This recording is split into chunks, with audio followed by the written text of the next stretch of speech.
Radiance Eternity, high-rise apartments in the heart of OMR. See what OG luxury feels like. இந்த தீய சக்தி திமுகவை பற்றி சொல்லுங்கள். இந்த மக்கள் விரோத சக்தி திமுக, பெண்களுக்கு எதிரான சக்தி திமுக, கேடு கட்ட திமுக ஆட்சியை பற்றி நீங்கள் வீதி வீதியாக வீடு வீடாக ஊர் ஊராக சொல்லுங்கள். என்னுடைய ஆசை திமுக ஒற்றை இலக்கு தான். எண்ணிக்கையில 10க்குள்ள அவ்வளவுதான் வருவாங்க. அது பார்த்துட்டு தான் இருப்பீங்க. யார சீண்டிட்டாங்க? இப்போ பாட்டாளி குடும்பத்தை சீண்டி இருக்கிறாங்க, நம்மள சீண்டி இருக்கிறாங்க. ஆட்டை கடிச்சு மாட்டை கடிச்சு இப்ப நீங்க மனுஷனை கடிச்சிருக்கிற உனக்கு தெரியும். இப்போ என்னன்னு இன்னும் 2 மாசம் தான். 1 2 3 4 5 என்ன போற எல்லாம் இருக்குது. இவரு நம்ம பகுதியில் வந்து நம்மளை பத்தி பேசி நம்மளை இழிவா பேசி இவருக்கு 47 தொகுதிகளை கொடுத்திருக்காங்க. நான் பொறுப்பு கொடுத்திருக்காங்க ஏவாவேலுக்கு. 47 தொகுதி எங்க? தர்மபுரி, சேலம், திருவண்ணாமலை, இந்த கள்ளக்குறிச்சி, இதெல்லாம் எதுக்கு கொடுத்திருக்காங்க? காசு கொடுக்குறது. நம் கட்சியில மிக முக்கியம் இளைஞர் சங்கம். இளைஞர்கள் உங்களை நம்பித்தான் நம் கட்சி இருக்கிறது. நீங்கள் வருகின்ற சட்டமன்ற தேர்தலில் அர்ப்பணிப்போடு நீங்கள் பணியாற்ற வேண்டும். இன்னும் 2 மாதத்தில் தேர்தல். இந்த தேர்தலில் எப்படி நீங்கள் செயல்பட வேண்டும் என்று கடந்த 6 மாதங்களாக உங்களுக்கு நான் சொல்லி வருகின்றேன். இந்த தேர்தலுடைய சூழல் பற்றி உங்களுக்கு தெரியும். நம் கட்சிக்குள் நடக்கின்ற இந்த சூழலும் அதுவும் உங்களுக்கு தெரியும். இந்த குழப்பங்களுக்கு யார் காரணம் என்றும் உங்களுக்கு தெரியும். இதற்கெல்லாம் ஒரே காரணம் யார் என்றால் திமுக, ஆளுகின்ற திமுக. திமுகவை ஆட்சியை விட்டு விரட்டி அடிக்க வேண்டும். இனி தமிழ்நாட்டில் திமுக ஆட்சி நடைபெறக்கூடாது. இந்த தேர்தல் நமக்கு மிக முக்கியமான ஒரு தேர்தல். அதுக்காகத்தான் கடந்த 4 மாதத்திற்கு முன்பு தமிழ்நாடு முழுவதும் ஒரு நடைபயணத்தை மேற்கொண்டு ஒரு விழிப்புணர்வு ஏற்படுத்தி திமுகவுடைய அவல ஆட்சியை பற்றி அனைத்து தரப்பு மக்களை சந்தித்து அதை தெளிவுபடுத்தினேன். அதன் பிறகு மிகப்பெரிய மாற்றம் தமிழ்நாட்டில் வந்திருக்கிறது. ஆக இங்கே வந்திருக்கின்ற என் தம்பிகளும் தங்கைகளும், இன்னும் 2 மாதம் இருக்கிறது உங்களுக்கு. திமுக பணத்தை நம்பி இருக்கிறது, அவ்வளவுதான். பணம் மட்டும்தான் வச்சிருக்கிறாங்க. அவங்க ஆளு கிடையாது. கிராமத்திலையும் இல்ல, பூத்திலையும் இல்ல, எங்கேயுமே கிடையாது. நம்ம உங்களுடைய உழைப்பு, என் தம்பிகள் தங்கைகளுடைய உழைப்பு, குறிப்பாக இளைஞர் சங்கத்தினுடைய உழைப்பு. தமிழ்நாட்டிலே ஒரு புரட்சி உங்களால் நடைபெற வேண்டும், நடைபெற்றுக் கொண்டிருக்கிறது. இன்னும் இறுதி கட்டம் இன்னும் 2 மாதத்திலே. அதனால்தான் களத்திலே இறங்குங்கள். இந்த தீய சக்தி திமுகவை பற்றி சொல்லுங்கள். இந்த ஊழல் திமுகவை பற்றி சொல்லுங்கள். இந்த மக்கள் விரோத சக்தி திமுக, பெண்களுக்கு எதிரான சக்தி திமுக, கஞ்சா விற்கின்ற திமுக, மது விற்கின்ற திமுக, கேடு கட்ட திமுக ஆட்சியை பற்றி நீங்கள் வீதி வீதியாக வீடு வீடாக ஊர் ஊராக சொல்லுங்கள். சொல்லி ஒரு மாற்றம் வர வேண்டும். உறுதியாக நடக்கும், உறுதியாக நடக்கும். நல்ல கூட்டணிகளே நாம் சென்றிருக்கின்றோம். தமிழ்நாட்டிலே அண்ணா திமுக தலைமையிலான தேசிய ஜனநாயக கூட்டணி, மிகப்பெரிய கூட்டணி, வெற்றி கூட்டணியில் நாம் சேர்ந்திருக்கின்றோம். உறுதியாக நம் கூட்டணி வெற்றி பெறும். குறைந்தது 200 தொகுதிகளில் நாம் வெற்றி பெறுவோம். குறைந்தது. என்னுடைய ஆசை திமுக ஒற்றை இலக்கு தான். எண்ணிக்கையில 10க்குள்ள அவ்வளவுதான் வருவாங்க. அது பார்த்துட்டு தான் இருப்பீங்க.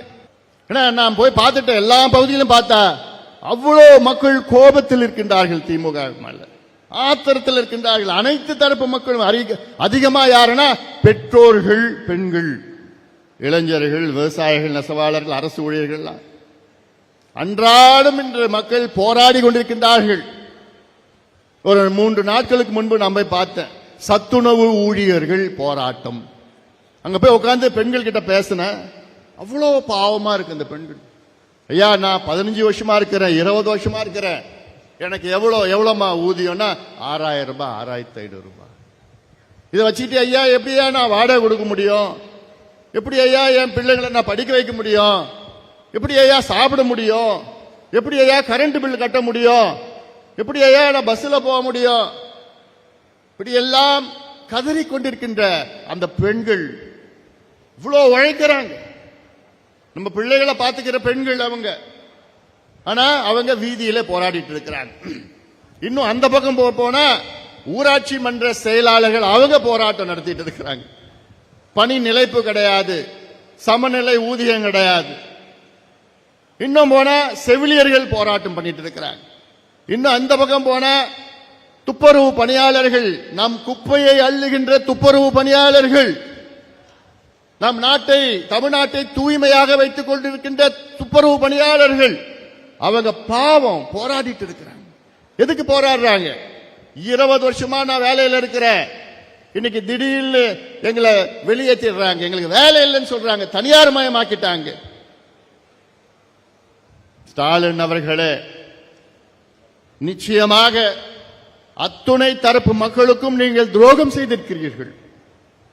ஒரு பக்கம் செவிலியர்கள், ஒரு பக்கம் மருத்துவர்கள், ஒரு பக்கம் இடைநிலை ஆசிரியர்கள், ஒரு பக்கம் துணை பேராசிரியர்கள், ஒவ்வொரு பக்கமும் ஒவ்வொரு போராட்டம் நடந்துட்டு இருக்குது.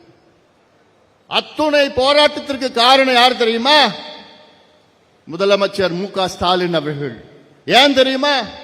5 ஆண்டுகளுக்கு முன்பு இதே முதலமைச்சர் மு.க. ஸ்டாலின் அவர்கள் வாக்குறுதிகளை கொடுத்தார்கள் இத்தனை மக்களுக்கு. என்ன வாக்குறுதி? சத்துணவு ஊழியர்களுக்கு வாக்குறுதி, துப்புரவு பணியாளர்களுக்கு வாக்குறுதி, அரசு ஊழியர்களுக்கு வாக்குறுதி, ஊராட்சி மன்ற செயலாளர்களுக்கு வாக்குறுதி, செவிலியர்களுக்கு வாக்குறுதி, மருத்துவர்களுக்கு வாக்குறுதி, மீனவர்களுக்கு, நெசவாளர்களுக்கு, அத்துணை தரப்பு மக்களுக்கும் நாங்கள் ஆட்சிக்கு வந்தவுடன் இதை நாங்கள் செய்கின்றோம், பணி நிலைப்பு செய்கின்றோம், ஊதிய உயர்வு, பழைய பென்ஷன் போன்ற இப்படி அத்துணை வாக்குறுதி கொடுத்து அதை முழுமையிலும் ஏமாற்றிய மு.க. ஸ்டாலின் அவர்களை நிச்சயமாக மக்கள் மன்னிக்க மாட்டார்கள். இதைத்தான் நீங்கள் எடுத்து செல்ல வேண்டும், சொல்ல வேண்டும். இந்த செய்தி தான் நீங்க வீடு வீடா போய் சொல்லுங்க. எல்லார் வீட்லயும் யாராவது அங்க இருப்பாங்க. யாரு? பெண்கள், பெற்றோர்கள், இல்ல அரசு ஊழியர்கள், இல்ல செவிலியர்கள் இருப்பாங்க, துப்புரவு பணியாளர்கள் இருப்பாங்க. இப்படி பாதிக்கப்பட்ட மக்கள் அத்தனை பேரும் அவங்க இருப்பாங்க. அங்க போய் நீங்க பார்த்து சொல்லணும். ஏன்னா இது அவசியமான, அந்த அளவுக்கு ஒரு மோசமான ஆட்சி. ஆனால் நாடகம் ஆடிக்கொண்டிருக்கின்ற ஸ்டாலின் அவர்கள். எனக்கு ஒரு அதாவது இந்த 2 மாதத்துல 2 மாதங்களும் இல்ல, 1.5 மாதத்துல 45 நாள்ல ஸ்டாலின் அவர்கள் 26 அறிவிப்புகள் வெளியிட்டிருக்கின்றார். இதுதான் பெரிய ஜோக்கு. 5 ஆண்டு காலம் ஆட்சியில் இருந்த ஸ்டாலின் அவர்கள் அப்பெல்லாம் விட்டுட்டார். என்னன்னு ஆட்சி அவர் என்னன்னு கூட தெரியல, என்ன நடக்குதுன்னு கூட தெரியல, அது வேற. இந்த 45 நாள்ல 26 அறிவிப்புகள். என்ன அறிவிப்புகள்? திட்டங்களாம் தான் சொல்லுவாங்க. சாகர நேரத்தில் சங்கரா சங்கரான்னு சொன்னான். இன்னும் இருக்க போறதே இன்னும் 2 வாரத்தில் கோட் ஆஃப் கான்டக்ட் வரப்போகுது. 5 ஆண்டு காலம் தூங்கிக் கொண்டிருந்த திமுக தேர்தல் வந்தவுடன் முடித்துக் கொண்டு, அதுவும் எப்படிப்பட்ட வாக்குறுதிகள், எப்படிப்பட்ட திட்டங்கள், இது திட்டங்களா அதெல்லாம். அதாவது 45 நாள்ல 26 திட்டங்கள். வெக்க கேடு இதெல்லாம். அதாவது இதுல நான் எனக்கு படிக்கிறதுக்கு கூட மனசு வரல, ஆனாலும் உங்களுக்கு கொஞ்சம் தெரிவிக்கணும். இன்னுயிர் காப்போம் நம்பிக்கை நம்மை காக்கும் 48, நலன் காக்கும் ஸ்டாலின். யார நலத்தை காட்டான்னு தெரியல. பாதம் காப்போம், இதயம் காப்போம், கலைஞர் கனவு இல்லம், அன்பு கரங்கள் திட்டம், அன்பு சோலை திட்டம். இது யாராவது கேள்விப்பட்டிருக்கீங்களா? நான் நிச்சயமா யாருமே கேள்விப்படல. ஆனாலும் இது தினம் ஏதாவது அறிவிப்பு ஏதோ எழுதி கொடுப்பாங்க, அது படிச்சுட்டு போவாரு. அவருக்கும் என்னன்னு தெரியாது, எழுதி கொடுத்த அதிகாரிக்கும் என்னன்னு தெரியாது, அதுக்கு நிதியும் கிடையாது. எதுவுமே கிடையாது. ஆனா மக்கள் ஏமாந்துருவாங்கன்னு இவங்க நினைச்சிட்டு இருக்கிறாங்க. ஏமாற போவதே இவங்க தான். தோழி விடுதியா, குறு சிறு நிறுவனங்களுக்கு கடன் உத்தரவாத திட்டமா, கலைஞர் அனைத்து கிராம ஒருங்கிணைப்பு வேளாண் வளர்ச்சி திட்டமா, கலைஞர் நகர்ப்புற மேம்பாடு திட்டமா, உங்களுடன் ஸ்டாலின். தினம் தானே ஸ்டாலின் அவர்களை உங்களை டிவியில பாக்குறோம். ஒரு அறிவிப்பு ஏதோ ஒண்ணு எழுதி கொடுத்து படிச்சுட்டு போறீங்க. கலைஞர் கைவினை திட்டமா, உள்ளாட்சி அமைப்புகள்னா அயோத்தியதாஸ் பண்டிதர் குடியிருப்பு, தொல்குடி திட்டம், டாக்டர் கலைஞர் விளையாட்டு திட்டம், பேராசிரியர் அன்பழகனார் கல்வி திட்டம், பேருக்கு குறைச்சல் இல்லை. பெருந்தலைவர் காமராஜ் திட்டம், ஏதோ திட்டம், அண்ணல் அம்பேத்கர் திட்டம், முதலமைச்சர் இப்பதான் உங்களுக்கு தெரியுது பேரெல்லாம்.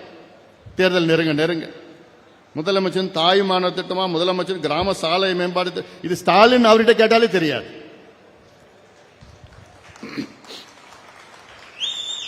அடுத்த நாள் போய் கேளுங்க அவர்கிட்ட, அப்படியான்னு சொல்லுவார். கல்லூரி மாணவர்களுக்கு மடிக்கணினி திட்டமா, உங்கள் கனவை சொல்லுங்கள். அதுதான் எனக்கு ரொம்ப பிடிக்கும்.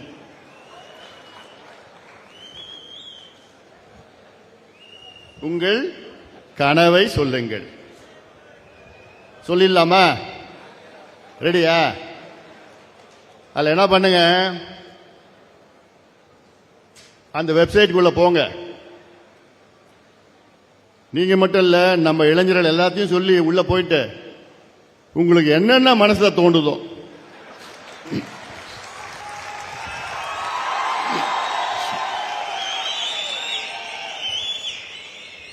பதிவு பண்ணிடுங்க. கெட்ட வார்த்தையை தவிர. ஏதோ விளம்பரம் நினைச்சிட்டு இருக்கிறாங்க. யார சீண்டிட்டாங்க? இப்போ பாட்டாளி குடும்பத்தை சீண்டி இருக்கிறாங்க,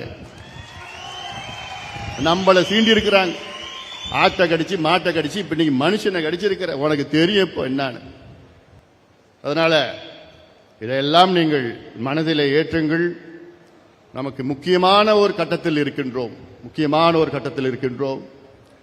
இந்த கட்டம் இந்த 2 மாதம் தேர்தல் எப்படியாவது ஏப்ரல் மாதம் 1வது வாரம் 2வது வாரத்தில் வரும். அதற்கு இந்த 2 மாதம் தான் இருக்கு. களத்தில் கடுமையா நீங்க பணியாற்றுங்கள். நம்ம மட்டும் இல்ல, நம்ம கூட்டணியும் மிகப்பெரிய வெற்றி பெற வேண்டும். நமக்குள்ள ஒரு ஒருங்கிணைப்பு ஏற்படுத்தணும். எந்த ஈகோவும் உங்களுக்கு இருக்கக்கூடாது. அது சொல்றேன். எந்த ஈகோவும், ஐயோ என்னை கூப்பிடல, என்னை அழைக்கல, எனக்கு சொல்லல, அந்த வார்த்தையே உன் வாயில வரக்கூடாது. உங்களை கூப்பிடுறாங்க கூப்பிடல, அதை பத்தி கவலையே கிடையாது.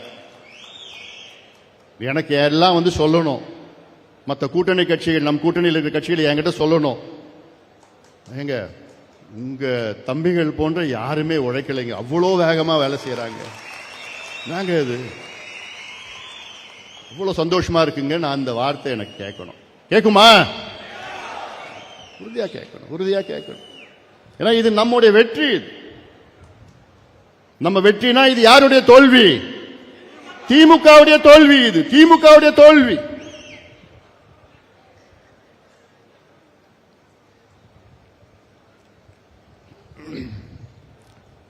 அதை பத்தி பேசக்கூடாதுன்னு, அதாவது ஐயாவை சுத்தி சில துரோகிகள் இருக்கிறாங்க. ஐயா கிட்ட தப்பா பொய்யா சொல்லியே ஐயாவுடைய மனசை மாத்தி பொய்யான தகவலை சொல்லி, நேற்று கூட நம்ம சின்னம், நம்ம தேர்தல் ஆணையம் நமக்கு தான் அங்கீகாரம் கொடுத்து எல்லாமே இருக்குது. அதையும் ஐயா கிட்ட பொய்ய சொல்லி நம்ம தான் வெற்றி பெற்றோம், நம்ம தான் வந்துருச்சு, இப்படி எல்லாம் சொல்லிக்கிட்டு இருக்கின்ற இந்த துரோகிகள். அதுல ஒரு முக்கியமான துரோகி ஜி.கே. மணி.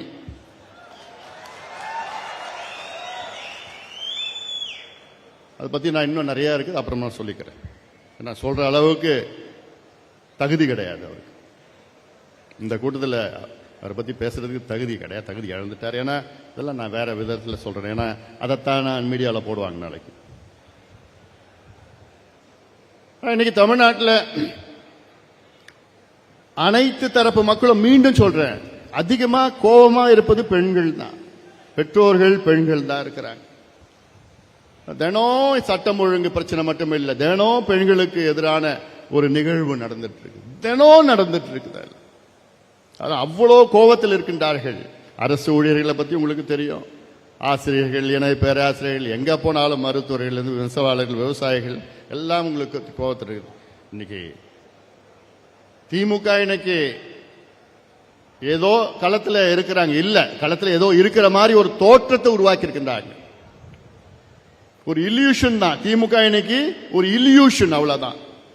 அதுக்கு காரணம் என்னன்னா சில ஊடக நண்பர்கள், அவ்வளவுதான்.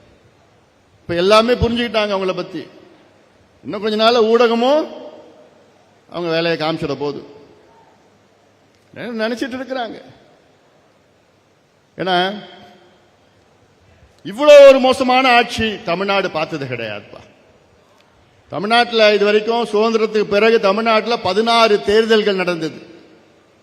அதில் 12 முதலமைச்சர்கள் தேர்வானார்கள். நம்முடைய கர்ம வீரர் காமராசர் அவர்கள், அண்ணா அவர்கள் போன்ற முதலமைச்சர்கள் எல்லாம் 12 பேர் தேர்வு பண்ணாங்க. இந்த 12 முதலமைச்சர்கள் மிக மோசமான முதலமைச்சர் என்று பெயர் எடுத்தது இப்ப இருக்கின்ற முதலமைச்சர் மு.க. ஸ்டாலின் அவர்கள். என்ன நடக்குதுன்னே தெரியாத முதலமைச்சர் நீங்க பார்த்திருக்கீங்களா? அவர் என்ன நடக்குதுன்னே தெரியல. ஏதோ 4 அதிகாரிகள், 5 வியாபாரிகள். வியாபாரிகள் யார நான் சொல்றேன்? அமைச்சர்கள் என்ற போர்வையில வியாபாரிகள். இந்த வஜ்ரவேலு, எத்திராஜ் வஜ்ரவேலு யார்? அவரு அமைச்சரா? அவர் வியாபாரி. இன்னும் 2 மாசம் தான். 1, 2, 3, 4, 5 என்ன போறார். எல்லாம் இருக்குது. இவரு நம்ம பகுதியில் வந்து நம்மளை பத்தி பேசி, நம்மளை இழிவா பேசி, இவருக்கு 47 தொகுதிகளை கொடுத்திருக்காங்க, பொறுப்பு கொடுத்திருக்காங்க. ஏவாவேலுக்கு 47 தொகுதி எங்க? தர்மபுரி, சேலம், திருவண்ணாமலை, இந்த கள்ளக்குறிச்சி, இதெல்லாம் எதுக்கு கொடுத்திருக்காங்க? காசு கொடுக்குறது. இவங்க எல்லாம் என்ன பண்ணிட்டாங்க? இப்போ கிராம அளவுல காசு வச்சுட்டாங்க. திமுகவில் கிராம அளவுல காசு 2 மாதத்துக்கு முன்னாடி வச்சுட்டாங்க, உள்ள போய் வச்சுட்டாங்க. தேர்தல் வந்ததுன்னா அதை காசு கொடுத்தா ஓட்டு வாங்கிடலாம் அப்படின்னு ஒரு மெதப்புல இருக்கிறானு. ஒரு பொழுதும் ஆக போறது கிடையாது. கடந்த காலத்தில் நம்ம பார்த்தோம், கடந்த காலத்தில் எவ்வளவு நம்ம பார்த்தோம், வரலாற்றை பார்த்தோம். இன்னைக்கு அதே போன்ற அமைச்சர்கள் தான் 4 பேர் இருக்கிறாங்க. அவங்க தான் கலெக்ஷன், கமிஷன், கரப்ஷன். சமீபத்தில் என்னுடைய அறிக்கை நான் வெளியிட்டேன். ராயபுரத்திலிருந்து திருவான்மியூர்ல இருந்து உத்தண்டி வரைக்கும் பறக்கும் சாலை 14 கிலோமீட்டர். அதுல 700 கோடி ஊழல் நடந்திருக்கு. 700 கோடி யாருன்னா ஏவாவேலு. அது என்னயா? ஒரே ஒரு கம்பெனி, ஆந்திரா கம்பெனி, ஒரு கம்பெனி தான் இருக்காங்க உலகத்தில், வேற எந்த கம்பெனியும் கிடையாதா? இன்னொரு கம்பெனி 700 கோடி குறைவா டெண்டர் போட்டாங்க. ஆனா அவங்கள டிஸ்மிஸ் பண்ணிட்டாங்க, எலிஜிபிலிட்டி இல்லை. ஏகப்பட்ட ஊழல் நடந்துட்டு, ஏகப்பட்ட ஊழல் ஒவ்வொரு துறையிலும். நகராட்சி துறையில பார்த்திருப்பீங்க 888 கோடி ஊழல். அதிகாரத்துடன் ஆதாரத்துடன் இந்த அமலாக்கத்துறை வந்து கொடுத்திருக்கிறாங்க, அறிக்கை கொடுத்திருக்கிறாங்க, தமிழ்நாடு அரசு கொடுத்திருக்கிறாங்க. அதை பத்தி நடவடிக்கை எடுப்பாங்களா? போறது கிடையாது. 366 கோடி பணியிட மாற்றம், டிரான்ஸ்பர். ஒரு மாதத்து ஒரே மாதம் டிரான்ஸ்பருக்கு 366 கோடி. 1020 கோடி போஸ்டிங் ஊழல். மணல் 4700 கோடி மணல் கொள்ள. டாஸ்மார்க் கொள்ள பார்த்தீங்கன்னா 1,82,000 கோடி. டாஸ்மார்க் 5 ஆண்டு காலம் வரி ஏய்ப்புல இருந்து எல்லாம். அந்த பாட்டில் இருக்குல்ல 5000 கோடி பாட்டில், 5 ரூபாய் 10 ரூபாய் பாட்டில், 10 ரூபாய் பாலாஜி, செந்தில் பாலாஜி. இப்படி ஒவ்வொரு துறையிலும் அவ்வளோ ஊழல் எல்லாம் வச்சிருக்கிறோம், நடக்குது, வேலை பண்ணிட்டு இருக்கிறோம், வெளியில வரும். அதனால மக்கள் இன்னைக்கு வெறுப்புல இருக்கிறாங்க திமுக மீது. வெறுப்புல மக்கள் மட்டும் இல்ல, அவங்க கூட இருக்கிறவங்களே வெறுப்புல ஆயிட்டாங்க. அவங்க கூட்டணியே வெறுப்புல இருக்கிறாங்க. அவங்க கூட்டணியே யாரும் வேலை செய்ய போறது கிடையாது. அவங்க கூட்டணியே அவங்கள தோக்கடிச்சிருவாங்க. இதெல்லாம் நீங்க பார்க்க தான் போறீங்க. அதனால களம் நமக்காகவே இருக்கிறது, நமக்கு சாதகமாக இருக்கிறது, நம் கூட்டணிக்கு சாதகமாக இருக்கிறது.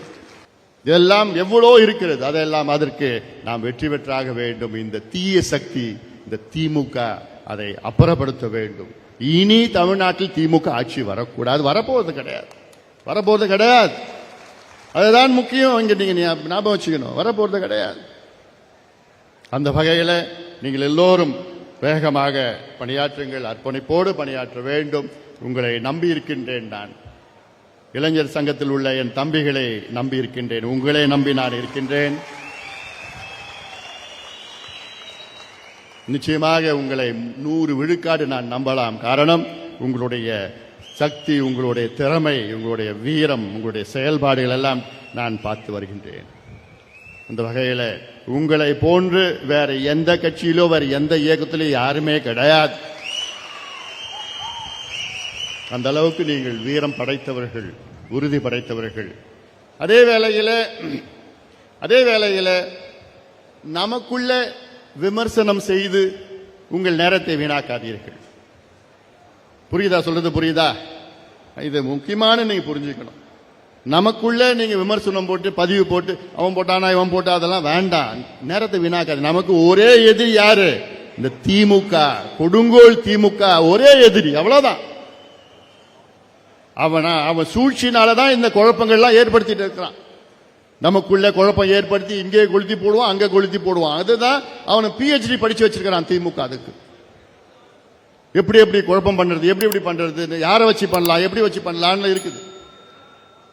அதனால இது நம்முடைய எதிரி திமுக. திமுகவை வீழ்த்த வேண்டும். ஒற்றை எண்ணிக்கையில தான் அவங்க ஜெயிப்பாங்க. அது கூட ஜெயிப்பாங்களான்னு தெரியாது. அந்த நிலை வந்துடுச்சு. இன்னும் போக போக வேற விதமா இன்னும் வேகமா போயிட்டு, அதை நீங்கள் மனதிலே வைத்து இங்கே வருகை தந்திருக்கின்ற என் தம்பிகளே, என் தங்கைகளே, களத்தில் இறங்கி வேகமாக பணியாற்றி நம் கூட்டணி அதிமுக தலைமையிலான வெற்றி கூட்டணி நாம் உருவாக்கி இருக்கின்றோம். நம் கூட்டணி மிகப்பெரிய வெற்றி பெற வேண்டும் என்று இந்த நேரத்திலே நான் கேட்டுக்கொள்கின்றேன். இந்த மாநில இளைஞர் சங்க பொதுக்குழுவை மிக சிறப்பாக நடத்தி கொண்டிருக்கின்ற என்னுடைய அருமை தம்பி கணேஷ்குமார் அவர்கள் உள்ளிட்ட மேடையில் இருக்கின்ற அனைத்து நம்முடைய இளைஞர் சங்கத்தின் செயலாளர்கள், இங்கே வருகை தந்திருக்கின்ற அனைத்து நிலை நிர்வாகிகள், மாநில மாவட்ட ஒன்றிய இளைஞர் சங்கத்தின் நிர்வாகிகளுக்கு என்னுடைய மனமார்ந்த வாழ்த்துக்கள், பாராட்டுகளை தெரிவித்து நன்றியோடு அமர்கின்றேன். வணக்கம். Radiance Eternity, high-rise apartments in the heart of OMR. See what OG luxury feels like. மின்னம்பலம்.com, தமிழின் முதல் மொபைல் பத்திரிகை.